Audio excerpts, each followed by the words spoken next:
للہ وحدہ والصلاة والسلام علی من لا نبی بعدہ قال اللہ تبارک وتعالی فی القرآن المجید والفرقان الحمید یا ایہا الذین آمنوا کتب علیکم الصیام کما کتب علی الذین من قبلکم لعلکم تتقون۔ صدق اللہ خالقنا العظیم۔ مولاي صلی وسلم دائما ابدا علی حبیبک خیر الخلق کلہم، واحسن منک لم تر قط عینی واجمل منک لم تلد النساء، خلقت مبرأ من کل عیب کأنک قد خلقت کما تشاء۔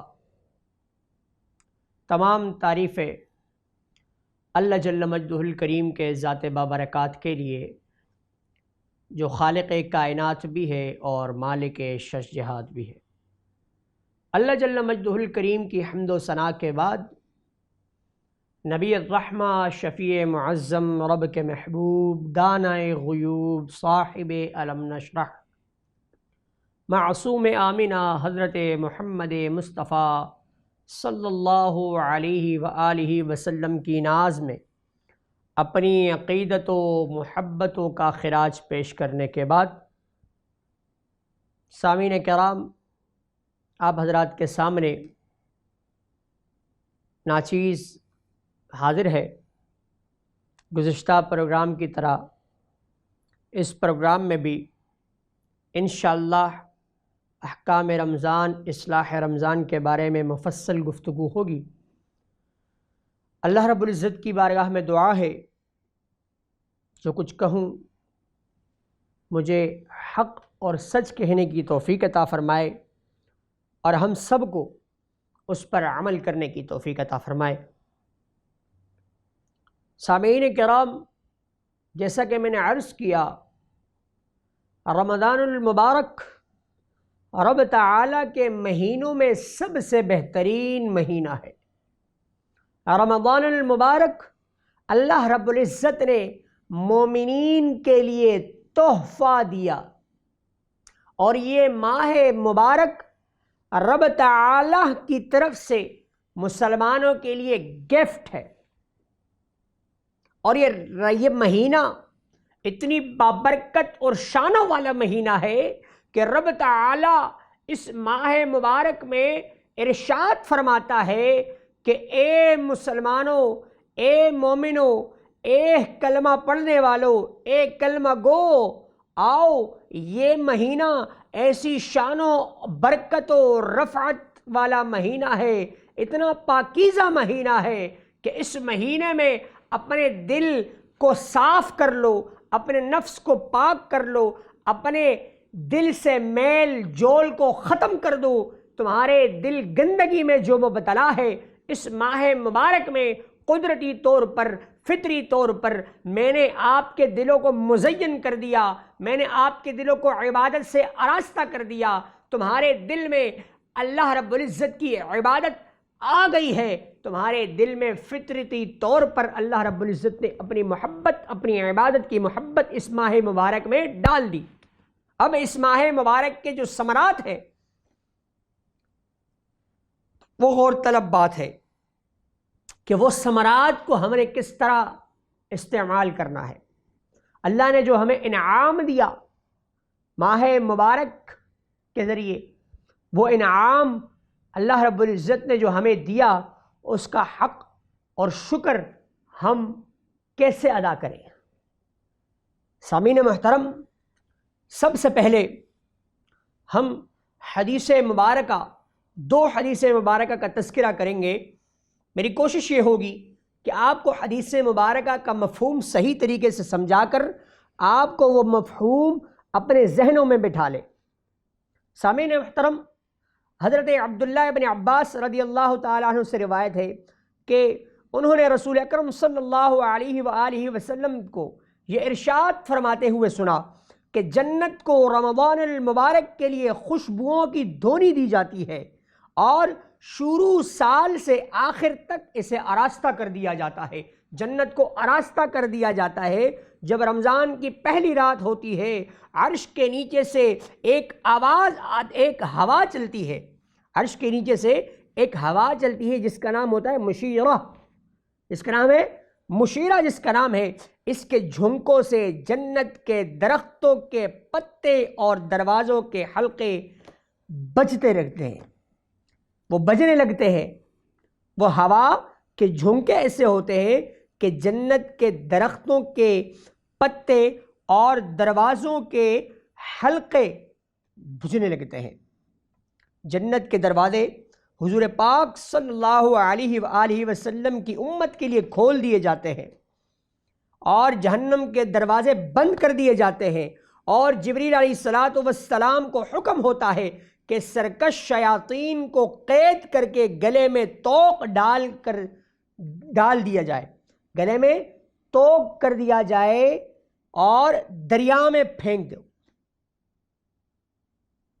تاکہ جانب عالم صلی اللہ علیہ وآلہ وسلم کے امت کے روزوں کو شیاطین، سرکش شیاطین خراب نہ کر سکے۔ اس کے بعد دوسری حدیث مبارکہ، حضور صلی اللہ علیہ وآلہ وسلم نے یہ بھی فرمایا کہ اللہ تعالیٰ ایک منادی کرنے والے کو حکم دیتا ہے کہ 3 مرتبہ یہ آواز لگائے، 3 مرتبہ یہ بات پکارے کہ ہے کوئی مانگنے والا جس کو میں عطا کروں۔ اللہ رب العزت ارشاد فرماتا ہے کہ ماہ رمضان المبارک میں، ماہ سیام میں ہے کوئی مانگنے والا جس کو میں عطا کروں؟ جتنا مانگ سکتے ہو مانگ لو اس مہینے میں، پھر شکوہ نہ کرنا۔ رب تعالیٰ نے خود فرمایا کہ ہے کوئی مانگنے والا جس کو میں عطا کروں، یعنی یہ شرط نہیں، بس سمپل سا ہے کوئی مانگنے والا جس کو میں عطا کروں۔ اب جو مانگنے والا ہے وہ کیا مانگتا ہے اس پر ڈیپینڈ کرتا ہے، عطا کرے گا میرا رب۔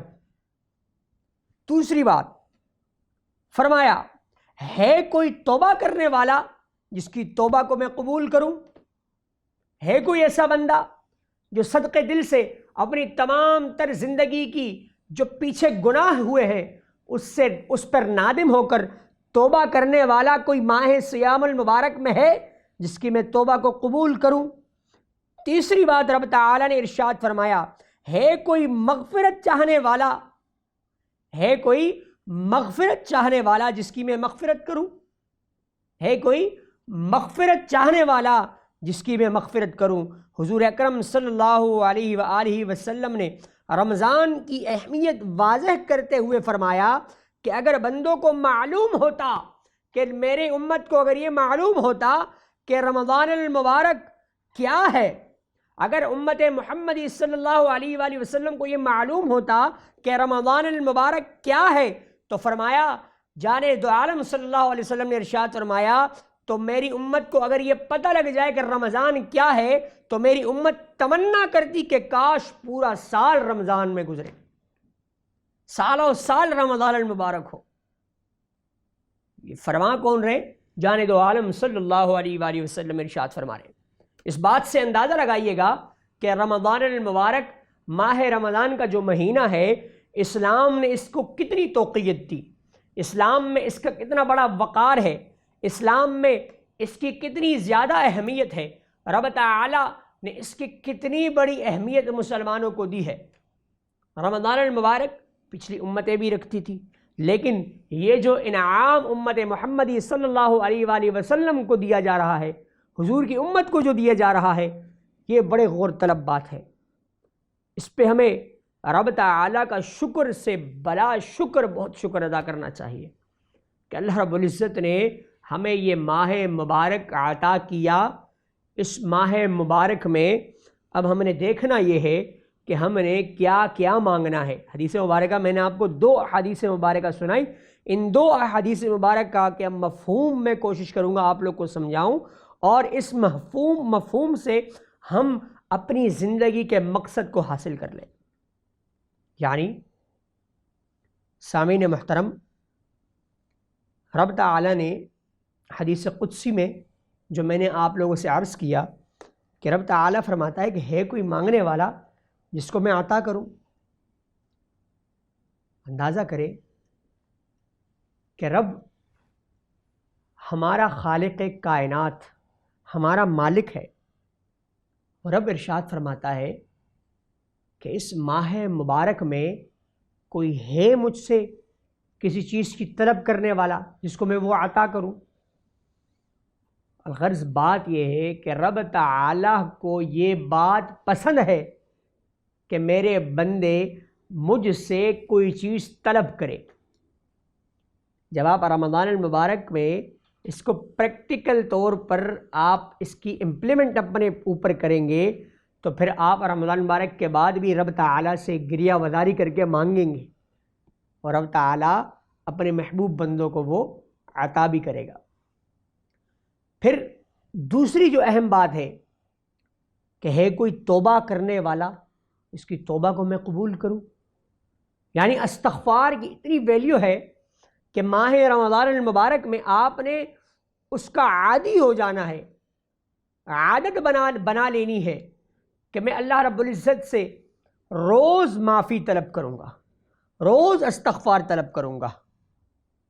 پھر فرمایا کہ ہے کوئی مغفرت چاہنے والا جس کی میں مغفرت کر دوں. پیچھے والے پروگرام میں میں نے آپ سے کہا تھا کہ رب تعالی اللہ رب العزت اپنے بندوں کے لیے جنت کو آراستہ کر دیتا ہے اور جنت کو یہ حکم فرماتا ہے کہ میرے بندوں کے لیے آراستہ ہو جا. عن قریب وہ دنیا کے مشقتوں سے دنیا کی جتنی بھی مشقتیں ہیں، تکالیف ہیں، ان سے میرے گھر اور کرم میں راحت پائیں گے.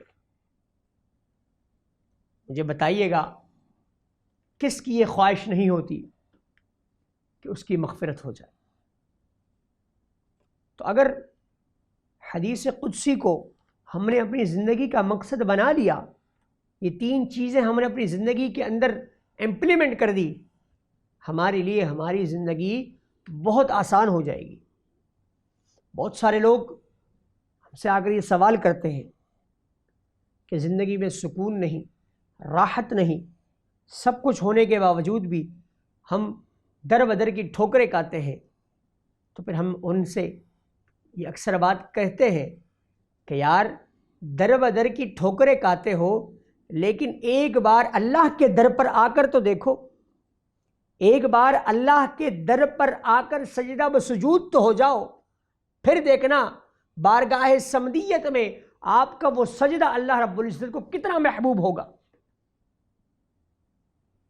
آپ کا وہ ایک سجدہ جو ہوگا وہ اللہ کو اتنا محبوب اور پسند ہوگا کہ اللہ رب العزت تمہیں اپنے قرب میں ڈال لے گا، تمہیں اللہ کا قرب نصیب ہو جائے گا.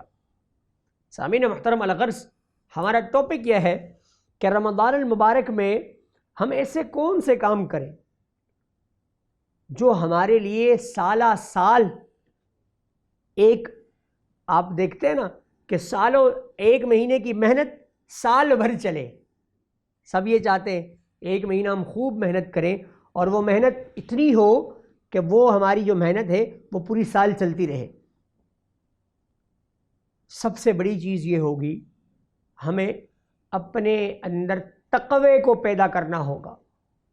جب تک ہم اپنے اندر تقوی کو نہیں لائیں گے تب تک ہم اللہ رب العزت کے قرب، اللہ رب العزت کے قریب نہیں ہوں گے. تو ہم نے سب سے پہلے اپنے اندر تقوی کو لانا ہے. جب ہم تقوی میں آ جائیں گے اس سے ہوگا یہ کہ ہمارا دل اللہ کی طرف راغب ہو جائے گا. اور تقوی کا جو معنی ہے وہ یہ ہے کہ اللہ چاہتا ہے کہ میرے بندے، جب میں تجھے اس دنیا میں نے بھیجا تو میں نے اس لیے بھیجا کہ تم مجھ سے ڈرو. اور تقوی کا معنی ہے اللہ سے ڈرنا. جب میں اور آپ اپنے اندر اللہ سے ڈر اور وہ خوف ہمارے دل و وہم و گمان سوچ میں آ جائے تو پھر مجھے بتائیے گا ہم سے اللہ کی نافرمانی نہیں ہوگی، ہم پھر اللہ کے قرب میں آ جائیں گے، اللہ کے گھر اور کرم میں آئیں گے، اور جب اللہ کے گھر اور کرم میں آئیں گے تو ہم یقیناً ضرور بضرور راحت پائیں گے۔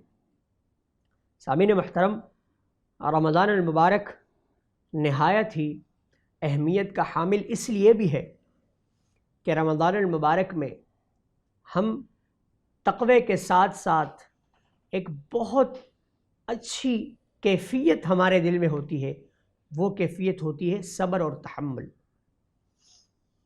اور ہم اگر اتنے بے صبر ہوں پھر بھی رمضان المبارک کی برکت سے ہمارے دل میں ایک فطری طور پر صبر اور تحمل آتا ہے، اور پھر ہم لوگوں سے کہتے ہیں کہ یار رمضان کا مہینہ ہے، اپنے اندر صبر اور تحمل اور برداشت پیدا کرو، تو مجھے بتائیے گا کہ کیا صبر، تحمل، برداشت صرف رمضان کے لیے ضروری ہے؟ آپ کہیں گے نہیں۔ جب رمضان کے لیے صرف صبر اور تحمل اور برداشت ضروری نہیں تو آپ کا یہ عمل کیا ہوا؟ یہ آپ کا عمل رمضان نے آپ کو سمجھا دیا کہ آپ اتنے صبر والے ہیں کہ اگر آپ کے سامنے ٹھنڈا مشروب بھی رکھا ہوا ہو، حلال چیز ہے، حلال چیز بھی آپ کے سامنے رکھی ہوئی ہو، پیاس کی شدت آپ کو محسوس ہو رہی ہو، لیکن پھر بھی آپ اس حلال مشروب کو پینے سے قاصر ہیں، وہ حلال مشروب آپ کو ایک وقت کے لیے حرام ہے، آپ وہ نہیں پی سکتے، یہ کتنی بڑی صبر کی اہمیت ہے۔ اب یہ صبر آپ نے اس ماہ مبارک میں حاصل کر لیا، اب آپ نے اس ماہ مبارک کے بعد بھی اس صبر، تحمل، برداشت کو آگے اپنی زندگی میں امپلیمنٹ کروانا ہے، جس سے ہوگا کیا؟ اس سے ہوگا یہ کہ جب آپ میں صبر، تحمل، برداشت آئے گا، اس سے آپ کے بہت سارے کام آپ کے لیے آسان ہوں گے۔ مثال کے طور پر انسان میں جب صبر، تحمل اور برداشت نہیں ہوتا، اس کا نقصان وہ خود بھگتتا ہے، اس کا نقصان اس کو خود ہوتا ہے، یعنی وہ نقصان کسی بھی صورت میں ہو سکتا ہے۔ وہ نقصان آپ صبر نہیں کرتے، جلد بازی میں کوئی فیصلہ کرتے ہیں، وہ فیصلہ آگے جا کر آپ کے لیے غلط ثابت ہو جاتا ہے، تو یہ آپ کا نقصان ہوا۔ تو صبر، تحمل، برداشت، یہ تین چیزیں آپ کی زندگی میں ضروری ہے۔ یہ صرف اس لیے نہیں کہ ماہ رمضان المبارک میں آپ کو صبر، تحمل، برداشت کرنا ہوگا، بلکہ رمضان کے بعد بھی یہ صبر، تحمل، برداشت اگر آپ اپنی زندگی میں لے آئیں تو انشاءاللہ العزیز آپ اپنے اندر ایک تبدیلی محسوس کریں گے، اور آپ کو پتہ لگے گا کہ یار اللہ رب العزت نے جو صبر، تحمل، برداشت کی تلقین ہمیں کی ہے وہ کیوں کی ہے۔ اور پھر قرآن مجید فرقان حمید میں آیات مبارکہ میں اللہ رب العزت نے ارشاد فرمایا کہ ان اللہ مع الصابرین، ارے صبر کرنے والوں کے ساتھ تو میرا رب ہے۔ اگر آپ کو کوئی کہے کہ یار آپ کیوں اتنا صبر کرتے ہیں، تو کہیں یار ان اللہ مع الصابرین، صبر کرنے والوں کے ساتھ تو میرا رب ہے۔ جس کے ساتھ میرا رب ہو اسے کس چیز کی لوٹ، اسے کس چیز کی پریشانی؟ سمجھ رہے ہیں آپ؟ مطلب کہ جو صبر کرتا ہے اس کے ساتھ اگر اللہ ہے، اللہ نے خود قرآن مجید میں ارشاد فرما دیا، تو پھر اس سے کسی چیز کی گھبرانے کی، خوف اور خطر کی ضرورت ہی نہیں پڑے گی۔ تقوی، صبر، تحمل، برداشت کی کیفیت جب تک ہم اپنے زندگی میں نہیں لاتے تب تک ہم اپنی زندگی کو، اصل جو زندگی کا مقصد ہے، اس تک نہیں پہنچ سکتے، تب تک ہم اپنی زندگی میں تقویت کو نہیں لا سکتے، جب تک آپ اپنے اندر یہ تین چار چیزیں محسوس نہ کریں، پیدا نہ کریں۔ سامعین محترم، آج صبر کے ساتھ ساتھ اس امر کی بھی ضرورت ہے، جو آج کل کے حالات چل رہے ہیں، اس چیز کی ضرورت ہے کہ ہم اللہ رب العزت سے گریہ وزاری کر کے کچھ مانگتے نہیں ہیں۔ مانگنے کا نام کیا ہے؟ دعا۔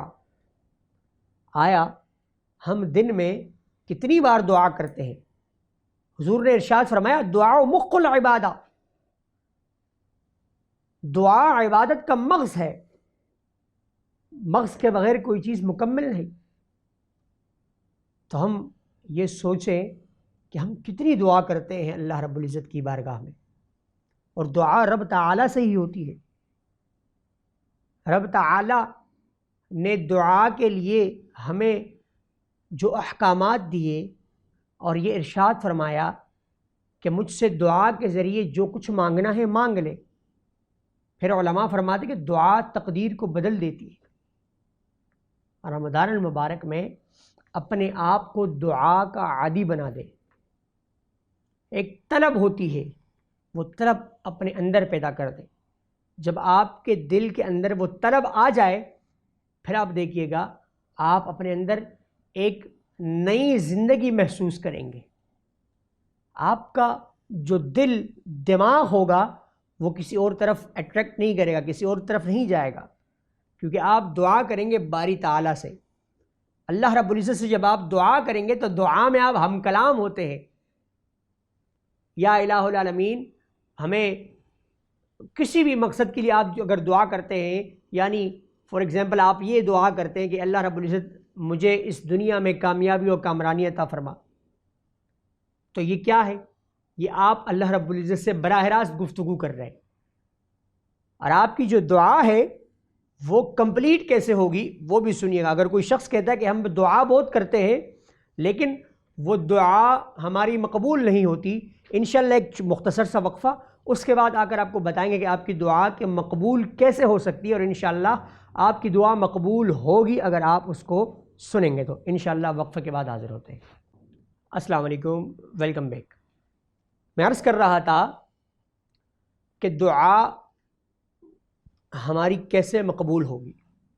سامعین محترم، حدیث مبارکہ میں آیا کہ رسول اللہ صلی اللہ علیہ وآلہ وسلم نے ارشاد فرمایا کہ دعا جب انسان کرتا ہے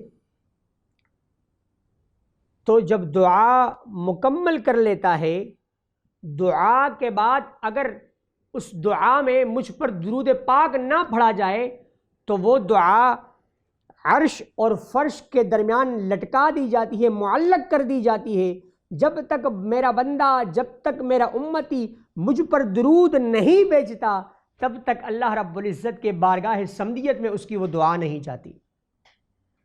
تو آپ دعا جب کریں تو اللہ کے محبوب علیہ السلام کے ذریعے اور وسیلے سے کریں، اللہ کے نیک بندوں کے ذریعے اور وسیلے سے کریں۔ آپ کی دعا کو ایک تقویت ملے گی، آپ کی دعا کو ایک قوت ملے گی، اللہ رب العزت آپ کی دعا کو قبول کرے گا۔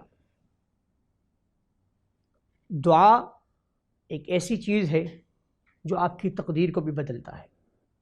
یہ نہیں کہ آپ یہ کہیں کہ یار میری دعا، ہاں یہ بھی ہوتا ہے، علماء فرماتے ہیں کہ آپ کی دعا اگر اس وقت نہیں قبول ہو رہی تو جو آپ دعا کرتے ہیں وہ آپ کی جمع ہوتی رہتی ہے، وہ ایک جگہ پر جمع ہوتی رہتی ہے۔ تو ایک وقت ایسا آتا ہے کہ اس جو آپ کا ابھی حالات، آپ کے حالات چل رہے ہیں، جو سچویشن آپ کی چل رہی ہوتی ہے، کیا پتہ وہ دعا آپ کی بعد کے لیے جمع کی گئی ہو اور بعد میں آپ پر اس سے زیادہ برے حالات آئیں اور آپ کو اس دعا کی ضرورت ہو، تو پھر اللہ رب العزت آپ کی وہ دعا قبول کر لے۔ تو جو بھی ہوتا ہے میرے رب تعالیٰ اپنے بندوں کے ساتھ اس کی بہتری کے لیے جو بھی کام کرتا ہے بہتری کے لیے کرتا ہے۔ سب سے پہلے ہم اس نیت سے دعا کریں تو انشاءاللہ ہماری دعا بھی قابل قبول ہوگی۔ سامعین محترم، تقوی، دعا، صبر، تحمل، برداشت، یہ سب چیزیں بالکل آپ نے سنی، آپ نے اس پر غور کیا۔ اب رمضان المبارک میں اصلاح نفس کیسا ہو، آپ اپنی نفس کی اصلاح کیسے کریں، تو سنیے گا۔ روزہ انسان کے نفس اور قلب و باطن کی ہر قسم کی آلودگی کو پاک کر دیتا ہے، پاک و صاف کر دیتا ہے۔ روزہ انسان کے نفس اور قلب و باطن کو ہر قسم کی آلودگی سے پاک و صاف کر دیتا ہے۔ انسانی جسم مادے سے مرکب ہے، انسانی جو جسم ہے وہ مادے سے مرکب ہے، جسے اپنی بقا کے لیے غذا اور دیگی مادی جو لزومات ہوتی ہے وہ فراہم کرنا پڑتی ہے، جبکہ روح ایک لطیف ہے، روح ایک لطیف چیز ہے جس کی بالیدگی اور نشو و نما مادی ضروریات اور دنیاوی لذت ترک کر دیتے ہیں، اور اگر وہ ترک کر دے تو اس میں زمر کرے، مزمر ہے وہ چیز۔ جسم اور روح کے تقاضے ایک دوسرے کے متضاد ہیں، ایک دوسرے کے برعکس ہیں۔ جسم اور روح کے جو تقاضے ہوتے ہیں وہ ایک دوسرے کے بالکل اپوزٹ ہے وہ ایک دوسرے کے۔ یعنی روزہ جو ہے وہ جسم کو اپنا پابند کر دیتا ہے، روزہ جسم کو پابند کر دیتا ہے کہ آپ نے ان اعمال سے پابندی کے ساتھ بچنا ہے، اور جو روح ہوتی ہے وہ مادی قوتوں کو لگام دیتا ہے، جو آپ کے اندر جو چیز چل رہی ہوتی ہے اس کو وہ لگام دیتا ہے، جس سے روح لطیف اور قوی تر ہوتی جاتی ہے۔ جو روزے کی بدولت بندہ خواہشات نفسانی کے جنگل سے درندگی چھٹکارا حاصل کرتا ہے، اس کی روح غالب، توانا اور جسم مغلوب و نجیف ہو جاتا ہے۔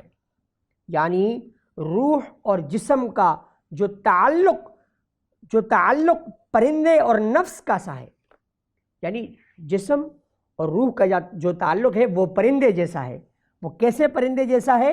یعنی جیسے ہی آپ یہ تصور کریں کہ جیسے ہی نفس جسم کا کوئی گوشہ وار ہوتا ہے، یعنی نفس جسم کا گوشہ وار ہوتا ہے اور روح پرندے کو مائل بپرواز ہو کر، یعنی روح کیا پرندے کی طرح پرواز ہو کر واقع پاتے ہی جسم کی بندش سے آزاد ہو جاتا ہے۔ یعنی روح ایک ایسی چیز ہے کہ وہ پرندے کی طرح پرواز کرتی ہے، اور پرندے کی طرح پرواز کر کے وہ جسم کی بندشوں سے آزاد ہو جاتا ہے، اور اس کا روح پاک اور صاف ہو جاتا ہے۔ مسلسل روزے کے عمل اور مجاہدے سے تزکیہ نفس واقع ہو جاتا ہے۔ مسلسل جب آپ روزے رکھتے ہیں اور آپ وہ پریکٹیکل میں آ جاتے ہیں نا، 30 روزے 29 روزے جو ہوتے ہیں آپ کے، ایک روزہ رکھتے ہیں آپ کو تقویت ملتی ہے، دوسرا اس سے زیادہ تقویت، تیسرا اس سے زیادہ تقویت، تو آپ میں روزوں میں وہ آپ کی وہ سستگی نہیں آتی۔ جتنے آپ کے روزے بڑھتے ہیں اس میں اتنی ہی آپ کو قوت آتی ہے، اور آپ اپنے اندر قوت کو محسوس کرتے ہیں۔ جسم کی زکوٰۃ کیا ہے؟ آپ نے سنی حدیث، جسم کی زکوٰۃ کیا ہے؟ روزہ ہے۔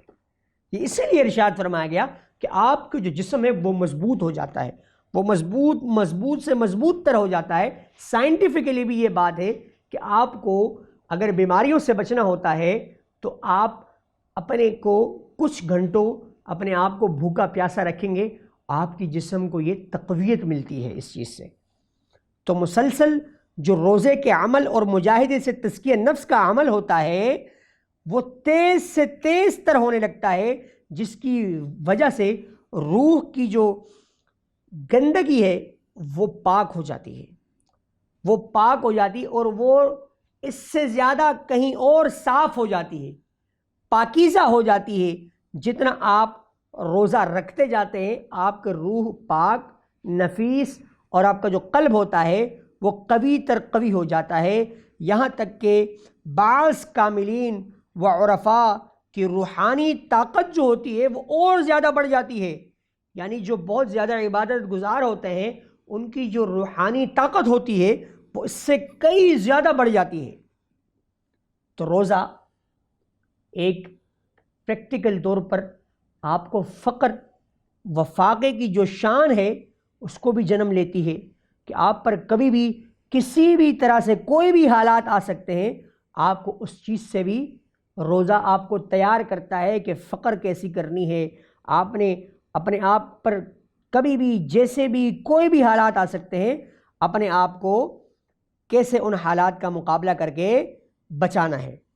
معزز سامعین کرام، رمضان المبارک میں نفس، روح کی جس طرح اہمیت ہے، اس طرح رمضان المبارک میں اللہ رب العزت نے تمام لوگوں کے لیے ایک الگ الگ راہ متعین کر دی کہ رمضان المبارک میں میرے بندے مجھ سے تعلق میں آ جاتے ہیں اور براہ راست میرے بندے میرے اتنے قریب ہو جاتے ہیں کہ میں اور میرا بندہ ہم کلام ہوتے ہیں ایک دوسرے کے ساتھ۔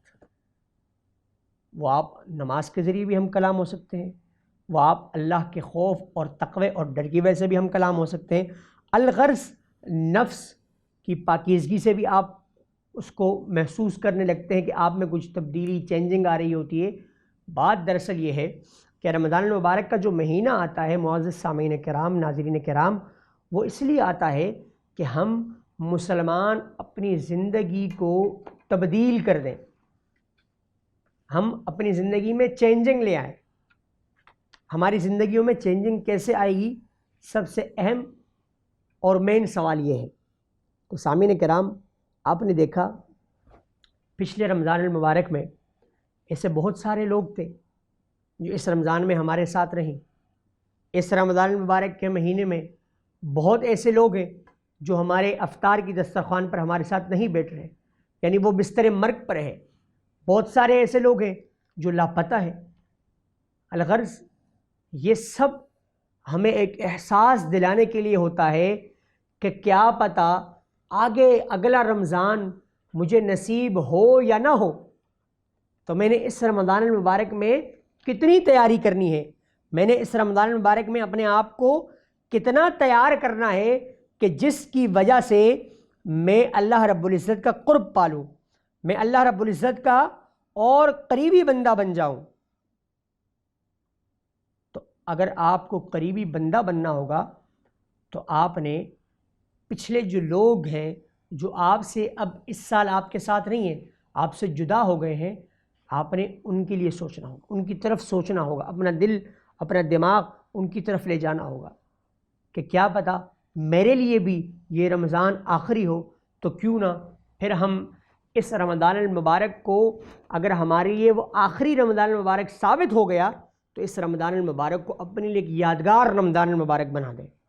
وہ رمضان آپ کا یادگار ایسے ہوگا کہ جس طرح قدرتی طور پر، فطری طور پر آپ کے دل میں عبادت کی ایک تازگی آئی ہے، آپ کے دل میں اللہ کا ایک ڈر پیدا ہوا ہے، آپ اپنے دل کو اسی طرح قابو کریں رمضان کے بعد بھی، اور اللہ سے اسی طرح ڈرتے رہیں، اللہ کے احکامات کو اسی طرح فالو کرتے رہیں، اللہ کی فرمان برداری میں اپنی زندگی کو گزار دیں، اللہ اور اس کے رسول صلی اللہ علیہ وآلہ وسلم کے عشق میں مبتلا ہو جائیں، حضور علیہ الصلاۃ والسلام کی اطاعت میں اپنی زندگی کو بسر کرنا شروع کر دیں، حضور علیہ الصلاۃ والسلام سے اپنا تعلق استوار کر دیں، حضور علیہ الصلاۃ والسلام کی بارگاہ میں گریہ وداری استغفار کریں، حضور کے عشق میں خود کو مبتلا کر دیں، حضور علیہ الصلاۃ والسلام سے اپنا تعلق مضبوط کر دیں، حضور علیہ الصلاۃ والسلام سے اس دنیا میں اپنا تعلق اتنا مضبوط کر دیں، اتنا مضبوط کر دیں کہ روز محشر قیامت کے دن جب تمام لوگ پریشانی کے عالم میں ہوں گے، حدیث شریف میں آتا ہے کہ قیامت کے دن لوگ اتنے پریشان ہوں گے، اتنے خوف اور خطر میں ہوں گے کہ دن ختم نہیں ہوگا، تمام لوگ جمع ہو کر حضرت آدم علیہ الصلاۃ والسلام کی بارگاہ میں آئیں گے، حضرت آدم علیہ الصلاۃ والسلام سے گریہ وداری کریں گے، اپنی شفاعت کے لیے سوال کریں گے کہ حضرت آدم آپ ہمارے بابا جان ہیں، آپ ہمارے بابا جان ہیں، آپ کی وجہ سے ہم اس دنیا میں آئے، اے حضرت آدم علیہ الصلاۃ والسلام اللہ رب العزت کی بارگاہ میں ہماری بخشش کے سوال کر دیں، اللہ رب العزت کی بارگاہ میں ہمارے لیے شفاعت کا سوال کر دیں۔ حضرت آدم علیہ الصلاۃ والسلام فرمائیں گے اے لوگو اذهبوا الی غیری، کسی اور کی طرف جاؤ، یہ میرا کام نہیں، کسی اور کی طرف جاؤ۔ اسی طرح لوگ انبیاء کی طرف آتے رہیں گے، حضرت نوح علیہ الصلاۃ والسلام کی طرف لوگ آئیں گے، حضرت نوح علیہ الصلاۃ والسلام ارشاد فرمائیں گے اذهبوا الی غیری، لوگوں کسی اور کی طرف جاؤ۔ الغرض آتے آتے لوگ حضرت موسیٰ علیہ الصلاۃ والسلام کے پاس آئیں گے، فرمائیں گے آپ تو اللہ سے براہ راست ہم کلام ہوئے تھے، اے موسیٰ علیہ الصلاۃ والسلام آپ کے جلال کا واسطہ اللہ رب العزت کی بارگاہ میں ہمارے لیے دعا کریں، ہمارے لیے شفاعت کر دیں۔ حضرت موسیٰ علیہ الصلاۃ والسلام لوگوں سے فرمائیں گے کہ اذهبوا الی غیری، لوگوں کسی اور کی طرف جاؤ، یہاں تک کہ 1,24,000 کم و بیش انبیاء کرام کی طرف لوگ جائیں گے، تمام کی زبان پر یک زبان ہو کر یہ بات ہوگی کہ اذهبوا الی غیری، لوگوں کسی اور کی طرف جاؤ، کسی اور کی طرف جاؤ، کسی اور کی طرف جاؤ۔ لوگ آخرکار حضرت عیسیٰ علیہ السلام کے پاس آئیں گے، عیسیٰ علیہ السلام سے عرض کریں گے، اے اللہ کے پیارے نبی، اے عیسیٰ علیہ السلام، آپ تو اللہ کو اتنے محبوب تھے کہ اللہ رب العزت نے آپ کو زندہ آسمانوں پر اٹھا کر لے گیا۔ اللہ رب العزت کی بارگاہ میں آپ ہمارے لیے شفاعت کا سوال کریں۔ حضرت عیسیٰ علیہ السلام فرمائیں گے کہ لوگو اذهبوا الی غیری، لیکن ہاں کیا میں آپ کو بتا دوں کہ آپ ایک شخصیت کے پاس جائیں، کیا پتہ وہ آپ کے لیے رب کی بارگاہ میں شفاعت کا ذریعہ بن جائے۔ حضرت عیسیٰ علیہ السلام لوگوں کو جانے دو عالم صلی اللہ علیہ وآلہ وسلم کے پاس بھیجیں گے۔ حضور علیہ السلام کے پاس تمام کائنات کے لوگ اکٹھے ہو کر آ جائیں گے اور آقا علیہ السلام سے ارشاد فرمائیں گے، اے رحمت للعالمین، اے ہمارے پیارے آقا محمد مصطفیٰ صلی اللہ علیہ وآلہ وسلم، اللہ کی بارگاہ میں آپ ہماری شفاعت کر دیں، اللہ رب العزت کی بارگاہ میں آپ ہمارے لیے مغفرت کا سوال کر دیں۔ حضور علیہ السلام اللہ کی بارگاہ میں سجدہ ریز ہو جائیں گے۔ وہ ایسا سجدہ ہوگا اللہ کی بارگاہ میں، وہ ایسا سجدہ ہوگا کہ رب تعالیٰ یہ فرمائے گا کہ اے محبوب علیہ السلام، اب آپ اپنے سر کو سجدے سے اٹھا لیں۔ اے محبوب علیہ السلام، ہم نے آپ کی تمام امت کو بخش دیا، اب تو سجدے سے سر کو اٹھا لو، آپ کی ساری امت بھری ہے۔ سامعین کرام، اگر کام آنا ہے تو حضور علیہ السلام کا عشق ہمارے کام آنا ہے۔ حضور علیہ السلام سے محبت کو استوار کر دیں، حضور علیہ السلام سے اپنی محبت کو پختہ کر دیں۔ جب آپ آقا علیہ السلام کے عشق میں مبتلا ہو جائیں گے، آپ حضور علیہ السلام میں آپ کا جو عشق ہو وہ صرف اور صرف آقا علیہ السلام سے ہو جائے، تو پھر آپ کا جو عمل ہوگا وہ حضور علیہ السلام کے پسندیدہ عملوں میں سے ہوگا۔ آپ کا اٹھنا حضور علیہ السلام کے اسوہ حسنہ کے مطابق ہوگا۔ آپ کا اٹھنا، آپ کا بیٹھنا، آپ کا کھانا، آپ کا پینا، آپ کا چلنا، آپ کا پھرنا، آپ کا سونا، آپ کا جاگنا، آپ کا کھانا، آپ کا پینا، آپ کے مشروبات، تمام چیزوں کو جب آپ محبوب علیہ السلام کی زندگی کے مطابق کر دیں، اس نقش قدم پر چل دیں، تو انشاءاللہ العزیز میرا وجدان یہ کہتا ہے، میرا یقین ہے یہ کہ جب آپ حضور علیہ السلام کے عشق میں اتنے آپ کو قریب کر لیں، اتنا آپ قریب ہو جائے حضور علیہ السلام کے عشق میں، حضور سے تعلق اپنا استوار کر دے، حضور کا دامن سے وابستہ ہو جائے، حضور کے دامن کو مضبوطی سے تھام لے، تو اللہ رب العزت اس رمضان المبارک کو آپ کے لیے ایک بہت بڑا انعام جو ہے وہ آپ کے لیے دگنا ہو جائے گا۔ تو رمضان المبارک میں حضور علیہ السلام سے عشق اور وفا کو بھی سیکھیں۔ رمضان المبارک میں جس طرح آپ اور عبادات کرتے ہیں، اس طرح آپ حضور علیہ السلام کی محبت میں بھی خود کو مبتلا کریں۔ یہ نہیں کہ آپ دنیا کے محبت میں اتنا اپنے آپ کو مبتلا کر دیں کہ پھر آپ بھول جائیں کہ عشق کس سے کرنا ہے اور عشق کس سے کرنا ہے، اور حقیقی محبت کیا ہے، حقیقی محبت ہمیں کرنی کس سے ہے۔ ایسا نہ ہو کہ وقت گزر جائے، زندگی گزر جائے اور آپ کو یہ معلوم بھی نہ ہو کہ ہم نے وفا اور عشق کس سے کرنا ہے۔ یہ بات یاد رکھیے گا، اقبال نے ایک شعر میں ہمیں یہ بات سمجھا دی ہے کہ محمد سے وفا تو نے تو ہم تیرے ہیں، یہ جہاں چیز ہے کیا لوح و قلم تیرے ہیں۔ یعنی اگر تم حضور علیہ السلام سے محبت کر دو تو یہ کائنات کی تمام چیزیں تمہارے سامنے آ جائیں گی، یہ کائنات کی تمام خوبصورتیاں تمہاری قدموں میں اللہ رب العزت ڈال دے گا، یہ کائنات کی تمام چیزیں آپ کے قدموں میں آ جائیں گی، پھر آپ کو کسی چیز کی ضرورت نہیں پڑے گی۔ تو آپ رمضان المبارک میں جو آپ کی اولین ترجیح ہے وہ حضور علیہ السلام کا اسوہ ہو۔ آپ اپنے نفس کو اتنے اصلاح میں مبتلا کر دیں کہ آپ حضور علیہ السلام سے عشق کریں۔ عشق ایک ایسی چیز ہے کہ آپ کو عشق جو ہے وہ آپ کو بہت ساری منزلیں طے کر دیتا ہے۔ آپ کی منزل کیا ہے؟ رب تعالیٰ تک پہنچنا۔ رب تعالیٰ تک آپ کیسے پہنچیں گے؟ رب تعالیٰ تک آپ حضور علیہ السلام کے توسط سے پہنچیں گے، اور جب آپ نے حضور کو پا لیا اس نے آٹومیٹکلی، حضور علیہ الصلوۃ والسلام کو جس نے پا لیا اس نے اللہ رب العزت کو پا لیا۔ اور یہی ہماری زندگی کا اصل مقصد ہے۔ ہماری زندگی کا اصل مقصد حضور علیہ الصلوۃ والسلام کی اتباع، حضور علیہ الصلوۃ والسلام کی سنت، حضور علیہ الصلوۃ والسلام کی اسوہ حسنہ پر عمل پیرا ہے۔ میں نے عرض کی 6 چیزیں آج کے پروگرام میں ہم نے پڑھی، ہم نے دیکھی، یعنی اس کو ریوائز کرتا ہوں آپ پوائنٹس کے ذریعے، میں اس لیے آپ کو سمجھانے کی کوشش کرتا ہوں کہ آپ اب اس پوائنٹس کو اپنے ذہن میں بٹھا لیں۔ جب وہ پوائنٹس آپ کے ذہن میں بیٹھ جائیں گے انشاءاللہ العزیز آپ کو بہت فائدہ بھی ہوگا اس چیز سے، اور آپ کو وہ باتیں ساری یاد رہیں گی۔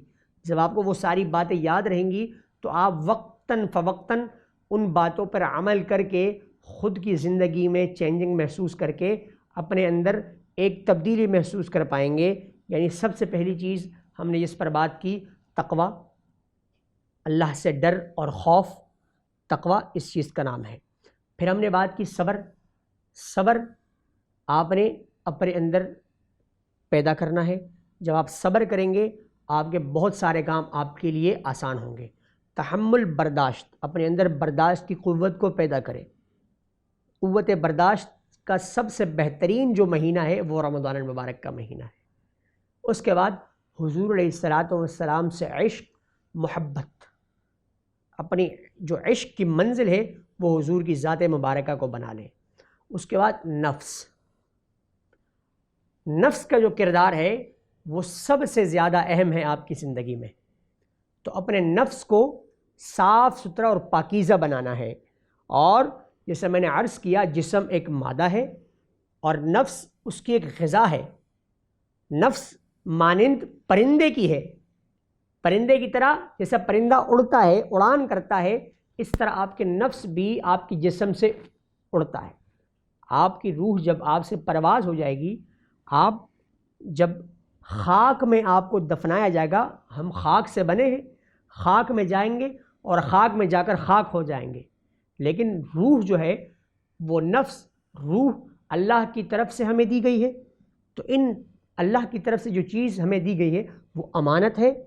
اس امانت کا ہم نے فائدہ اچھے اور احسن انداز میں کرنا ہوگا، اس لیے ہم تب جا کر اپنے اصلاح نفس کر پائیں گے۔ تو یہ چیزیں ہمارے لیے بہت ضروری ہے کہ رمضان المبارک ہمارا ایک ایسا مہینہ ہوتا ہے کہ دل میں فطری طور پر عبادت، تازگی، اللہ رب العزت کی خوشنودی ہمارے دل میں ہوتی ہے۔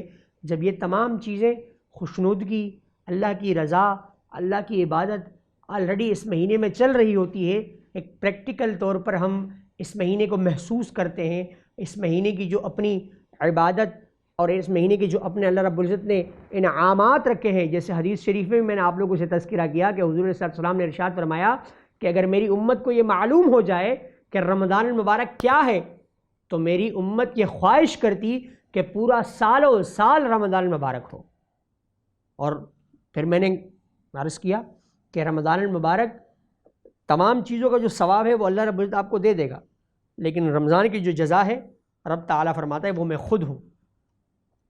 یعنی میرے بندے، میں رمضان المبارک کی جو تمہارے لیے جو ثواب جزا ہے وہ میں خود ہوں تمہارے لیے۔ اس لیے رب نے فرما تو دیا کہ جو روزہ دار ہوتا ہے تو میں جنت کو یہ حکم دیتا ہوں کہ اس کے لیے آراستہ ہو جا۔